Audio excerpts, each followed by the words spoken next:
Many people dream of winning the lottery. We imagine millions of dollars raining down on us. All our problems would be solved. We could buy a big house, a fast car, and designer clothes. We would never have to work again. But what if that dream turned into a nightmare? Marie Holmes was a young mother of 4. She was working 2 jobs at McDonald's and Walmart. She was barely making ends meet. Then her child was diagnosed with cerebral palsy. Marie had to quit her job to take care of her child. The bills piled up. The pressure was crushing. Marie was just trying to survive. Then came the miracle. In February 2015, the Powerball jackpot hit $564 million. Marie bought a ticket. She won. 2 other people also had winning numbers, so she would get a third of the jackpot. Her share was $188 million. What a gift. But for Marie, it was one of the worst things that ever happened to her. Why would someone feel this way? How can a life-changing amount of money bring so much pain? Let's dive into Marie's story. But first, what would you do if you won $100 million? Would you retire? What would you buy? Tell us in the comments below. And don't forget to like and subscribe so you don't miss our future videos. Life changed overnight for Marie. Most people think you just turn in your winning ticket and get a check, but it's not that simple. Winning big means a lot of paperwork. You have to decide if you want all your money at once or in yearly payments. Marie had a choice to make. She could take $188 million over 30 years. Or she could take a lump sum of $127 million right away. She chose the lump sum. Most winners do. It's so tempting to get all that money now, but it's a huge mistake. Why? Taxes. Marie thought she was getting $127 million. She didn't think about taxes. The government takes a big chunk. North Carolina took 5.8% of her winnings. The federal government took 25%. If your winnings are in a high tax bracket, the government can take up to 39.6%. Marie had to pay up to $50 million in taxes. Imagine, you get a check for millions, you think you're rich. Then you realize a huge part of it is gone. It's a shocking reality check. Marie had big plans. She was going to buy a new house. She was going to set up college funds for her children. She even wanted to donate money to her church. She vowed not to spoil her kids. She wanted them to learn the value of a dollar. But her good intentions weren't enough. She was about to learn a tough lesson. Marie moved out of her trailer. She bought a $350,000 house for her family. She was finally living the dream. But the dream quickly soured. The new neighborhood was mostly white and wealthy. They didn't like having a black family move in. They harassed Marie and her children. Neighbors set up a camera to watch her every move. They would watch her drive even when she was going the speed limit. The neighbors wanted her to feel so unwelcome that she would move. How can a place that's supposed to be a safe haven become a source of stress? But that wasn't the only problem. As soon as people heard about her winning, the calls started. Friends and family members came out of the woodwork. Everyone had a problem. Everyone needed money. Marie was a generous person. Giving a friend $10,000 seemed like a small thing, but soon more and more people were asking. The money started to disappear. This is a common problem for lottery winners. That's why experts say to keep your winnings a secret. If you can, stay anonymous. But in North Carolina, the law says lottery winners' names must be made public. There was no hiding for Marie. Her good fortune became a public spectacle. Marie had a boyfriend named Lamar McDow. When she won, she bought him a diamond-laced Rolex watch. That was just the beginning. Lamar had been arrested multiple times. He was in jail when Marie won. She bailed him out. Not once, not twice, but 3 times. The first time she paid $3 million. He was arrested again less than a year later. This time she paid $6 million.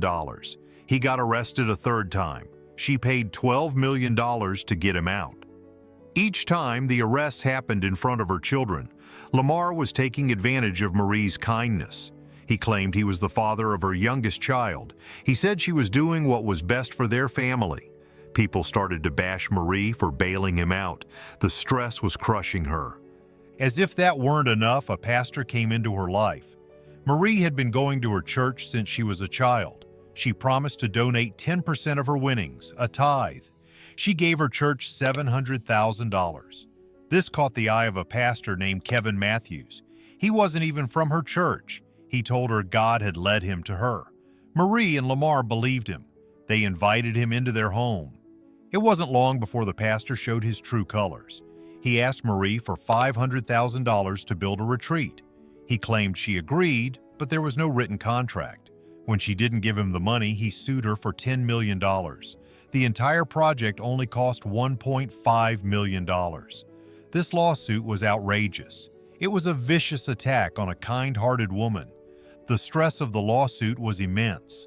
The pastor made false statements about her. Marie developed anxiety and depression. She had to start taking medicine. A man who called himself a man of God was hurting her. People were outraged. A YouTuber even created a video series called F.U. Kevin Matthews. The pastor wanted to ruin her reputation. The drama was pushing Marie to the edge. Rumors started to swirl about Lamar. People said he was cheating on Marie. A video went viral on Facebook. An unnamed woman said she was in a relationship with Lamar. She claimed he was taking money from Marie to pay for other women. All this drama was overwhelming. Marie didn't know what to do. But then someone stepped in to help. Iyanla Vanzant, a life coach and TV host, offered to help Marie. Iyanla had a show called Iyanla Fix My Life. Marie's mother, Fontella, also appeared on the show. She revealed a secret. Fontella was the one who picked the winning numbers. She had a dream about Marie's deceased brother. She used his birthday, the number 3, because he was her third child, and the number 25, how old he would have been. Fontella never told Marie this. She wanted Marie and her friends to have a better life. During the show, Marie learned another harsh truth. Her boyfriend, Lamar, was sentenced to 7 years in jail. The man she spent millions bailing out was now gone for a long time. Some people even started to bully Marie. They accused her of stealing her mother's lottery ticket. Even though Fontella said she gave it to her, the rumors persisted. Others said she wasn't a good Catholic because she bought a lottery ticket. This is ironic. Many churches hold raffles and bingo nights. How is that different? The stress was wearing Marie down. She was under attack from all sides, but she didn't break. With her own inner strength and help from Iyanla, she held it together. She decided to do something good. She created the Marie Holmes Foundation. The foundation helps struggling families and underprivileged children. She wanted to help people who were in her situation before she won the lottery. Her organization gives out school supplies and toys for the holidays. Marie's story is a powerful lesson. It's a cautionary tale for anyone who dreams of winning the lottery. So what can you learn from her story? First, understand the tax laws. Don't assume you get to keep all the money. A huge chunk will go to taxes. Get a financial advisor. They can help you manage your money wisely.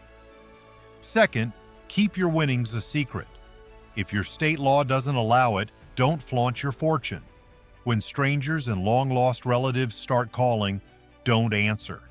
It's best to stay anonymous. Third, don't let people take advantage of you. Be smart about who you trust. A lot of people will pretend to be your friend. They'll tell you they're a man of God, but their true colors will show. Marie's story shows us that money doesn't solve all your problems. It can even create new ones. She lost so much, but she also found strength. She found a new purpose. She's doing good things with what's left. She still wishes she had never won. Her story is a reminder that the lottery is not always a blessing. It can be a curse.